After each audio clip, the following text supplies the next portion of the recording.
അടുക്കളകളിൽ gas cylinder പുറത്തു വയ്ക്കുക എന്നതാണ് ശീലം. പ്രധാനമായും സുരക്ഷയും പിന്നെ സിലിണ്ടർ അകത്തു വെക്കുന്നതിലെ പ്രയാസവും പുറത്തു വെക്കുന്നതിലെ എളുപ്പവുമാണ് എല്ലാവരും ഇങ്ങനെ ഒരു തീരുമാനം എടുക്കുന്നതിന് പിന്നിൽ. പക്ഷെ ഇത് ചെയ്യുന്നത് ശരിയായ രീതിയിൽ അല്ലെങ്കിൽ അത് വലിയ അപകടം വരുത്തി വയ്ക്കും. ഗ്യാസ് പുറത്തു വയ്ക്കണം എന്നേ പലരും കേട്ടിട്ടുള്ളൂ. അത് സുരക്ഷിതമായി എങ്ങനെയെന്നൊന്നും ആലോചിച്ചല്ല ചെയ്യുന്നത്. അടുക്കളയിൽ നിന്നും പുറത്തേക്കൊരു ദ്വാരമിട്ട് പൈപ്പ് അതുവഴി പുറത്തേക്കെടുത്ത് റെഗുലേറ്ററും സിലിണ്ടറും അവിടെ കണക്ട് ചെയ്ത് ശേഷം പൈപ്പ് അകത്ത് സ്റ്റൗവിലും കണക്ട് ചെയ്ത് ഉപയോഗിക്കുന്നതാണ് ഇതിനെക്കുറിച്ച് അറിയാത്തവർ ചെയ്യുന്ന രീതി. എന്നാൽ സ്റ്റൗവിന്റെ ഭാഗങ്ങളിലോ കണക്ട് ചെയ്ത ഭാഗങ്ങളിലോ ലീക്ക് വന്ന് തീപിടുത്തമുണ്ടായാൽ എന്ത് ചെയ്യും? പുറത്തു പോയി വേണം ഗ്യാസ് ഓഫ് ചെയ്യാൻ. അത്രയും സമയം മതി കാര്യങ്ങൾ കൈവിട്ടു പോകാൻ. നിങ്ങൾ സിലിണ്ടർ പുറത്താണ് വയ്ക്കുന്നതെങ്കിൽ അകത്ത് നിർബന്ധമായും ഒരു വാൾവ് ഘടിപ്പിച്ച് അതിൽ നിന്നും സ്റ്റൗവിലേക്ക് പൈപ്പ് കണക്ട് ചെയ്യുക.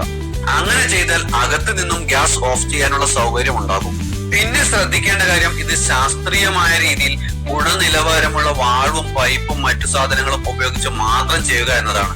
കാരണം ഗുണത്തിന് വേണ്ടി നമ്മൾ ചെയ്തിട്ട് അത് ദോഷമായി ഭവിക്കരുത്. പ്രിയപ്പെട്ടവരെ, നിങ്ങളുടെ ശ്രദ്ധയ്ക്ക് വേണ്ടി മാത്രമാണ് ഈ കാര്യങ്ങൾ പറഞ്ഞത്.